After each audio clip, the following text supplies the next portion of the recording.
Fatiguée.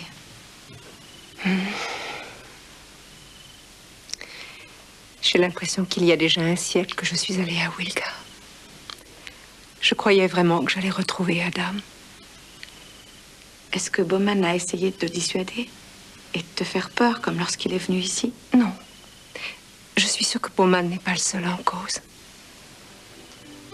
J'ai rejoint Adam en Australie parce que il m'a écrit et m'a demandé de le faire.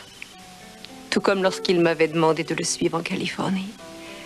Oh, Kate, quand je l'ai vu pénétrer dans le magasin que nous avions à Saint-Louis, j'ai compris que c'était lui l'homme dont je rêvais.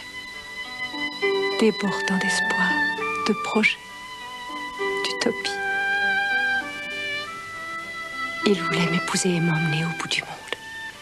Mes parents étaient contre, bien sûr. Mon père essayait de me prouver que c'était de la folie. Mais ce que je ressentais était si fort que ça m'était égal. Ça m'aurait été égal aussi si j'avais ressenti ça. Et même quand ses ambitions ont échoué dans les mines de Californie, il ne s'est pas découragé. Il a changé de rêve et il est allé à San Francisco où j'étais professeur. Et il a mis de nouveau toutes les chances de notre côté.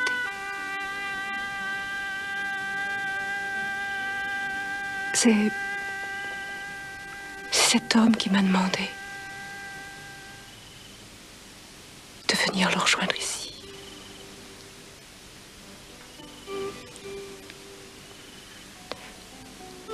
Alors, pourquoi aujourd'hui je n'ai aucune nouvelle de cet homme?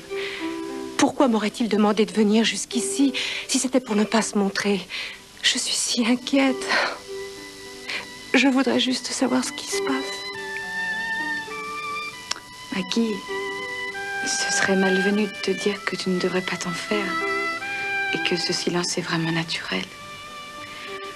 Je crois qu'en fait, je ne sais pas quoi te dire. Sauf que tu as fait de ton mieux. C'est l'opinion de chacun d'entre nous ici. Aussi, sache que tu peux compter sur notre aide à tous. Parce que tu le mérites. Parce que tu mérites d'être enfin heureuse à nouveau. Il n'y a rien à dire de plus. Il reste à prier afin que les choses tournent au mieux.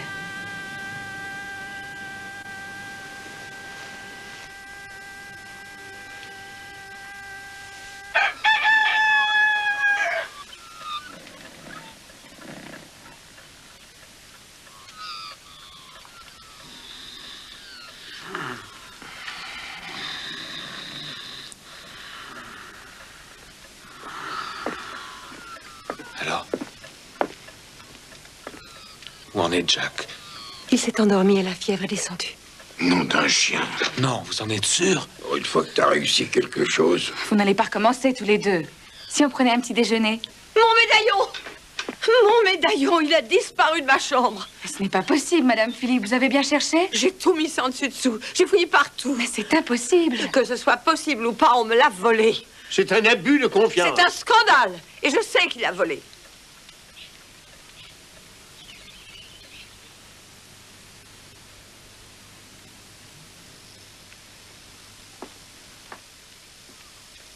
J'ai regardé dans tous les coins et je n'ai rien trouvé.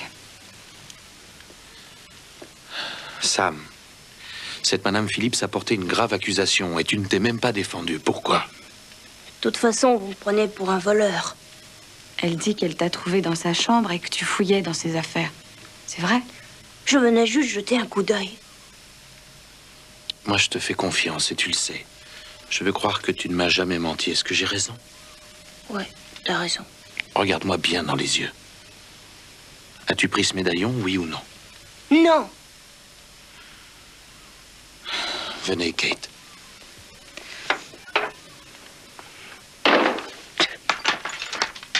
Personne ici ne vous a volé votre médaillon, madame. Alors, pouvez-vous me dire où il est passé? Vous m'avez vu le porter hier soir. Eh bien, vous avez dû l'égarer, c'est tout. Nous allons fouiller encore, soyez-en certaine. Je vous conseille d'examiner à nouveau vos bagages à Port Nelson. Vous me prenez pour une folle. Je ne bougerai pas d'ici avant de l'avoir retrouvé. Bon, je commence à en avoir assez, madame. Oh, comment osez-vous? J'ose vous parler ainsi parce qu'il me semble nécessaire de vous rappeler que c'est moi et moi seul qui commande à bord de cette diligence et ce jusqu'à l'arrivée. Vous m'avez retardé d'un jour et vous avez insulté mes amis. Alors maintenant, je vous conseille de monter dans cette diligence sur le champ et de ne plus me bassiner les oreilles. On ne m'a jamais parlé de cette façon de toute ma vie. Le voilà! Je l'ai trouvé dans le rembourrage de la chaise de votre chambre. Et comme par hasard, c'est toi qui l'as retrouvé. Je ne suis pas un menteur, vous entendez? C'est vous les menteurs, c'est vous tous!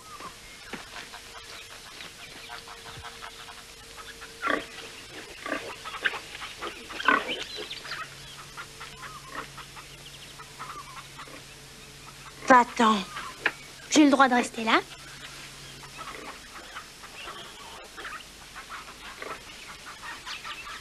T'as été drôlement malin d'arriver à retrouver ce médaillon.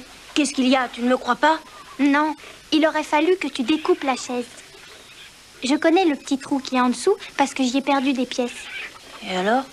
Ils ne croiront jamais à ton histoire. Je m'en fous de ce qu'ils croient. Eh bien, tu as tort.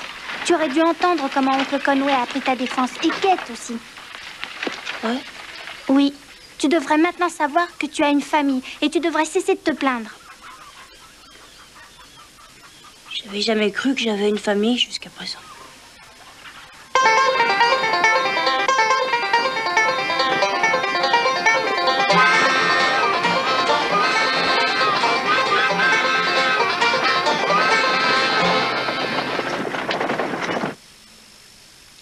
C'est meilleur que ce que vous m'avez donné la nuit dernière. Qu'est-ce que c'était? Ne vous plaignez pas, ça vous a guéri. Ou presque. Maggie, je vous remercie de m'avoir soigné. Vous et Kate. C'était un plaisir. Mais ne croyez pas que c'est fini. Vous ne vous lèverez pas encore aujourd'hui. D'accord, je me soumets. Mais peut-être demain, qu'en dites-vous? On verra. Vous avez des nouvelles de votre mari? Non, rien de précis. Je suppose qu'il est encore dans une mine quelque part. Ne vous en faites pas. Un jour, il deviendra riche. Quelles sont vos intentions en attendant son retour? Vivre au jour le jour, sans penser à ça. C'est ce qu'il faut. Vous avez raison. Je n'ai pas été un peu trop emphatique cette nuit? Vous avez parlé très juste. Je ne me souviens pas bien. Mais si un homme dit quelques bêtises pendant qu'il a de la fièvre, il ne faut pas lui en vouloir. Je n'ai pas de raison de vous en vouloir, Jack. D'accord. D'accord. Vous êtes brave, Maggie. Vous aussi, Jack Taylor. Excellent, c'est un grand honneur pour moi et un très grand honneur. Si vous voulez bien me suivre, j'ai organisé un déjeuner à votre intention. Oh, c'est très gentil. Et monsieur et madame Phillips, c'est un tel plaisir de vous revoir ici. J'espère que mon ami, monsieur Madigan, a pris bien soin de vous. Oui, il nous a soignés, en effet. Le voyage vous a plu? S'il nous a plu.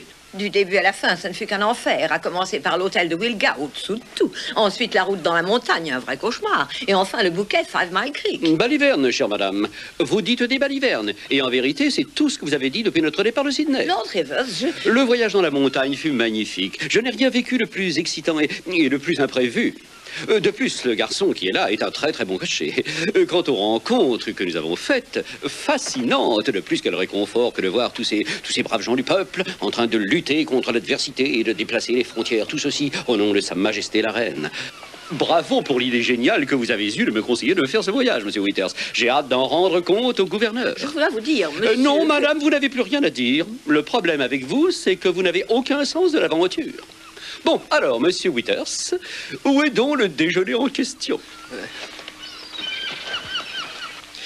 Donc, par la présente, le gouverneur, en accord avec le Conseil d'État, désigne la compagnie Australian Express comme la seule compagnie officielle de transport entre Port Nelson et la région de Wilga. Bravo, Conway. Je crois devoir vous rappeler, monsieur Taylor, que quelle que fût l'efficacité de monsieur Madigan durant ce voyage périlleux, hérissé de difficultés sans nombre, il y a d'autres personnes qui méritent une certaine gratitude. Merci à vous aussi, Kate. Il est encore trop tôt, je crois, pour vous remercier, Withers. Vous voulez dire que faire ce que j'ai fait ne vaut même pas un merci, monsieur Taylor? Ah non, non, c'est pas du tout ce que je veux dire. Je pensais que vous pourriez, aujourd'hui, peut-être nous faire un prêt. Mais les prêts, hélas, dépendent des bénéfices. Oh, non, non, écoutez, arrêtez, sinon je... Arrêtez vous aussi, Jack. Maggie, si tu servais une tasse de thé à Monsieur Withers. Tout de suite.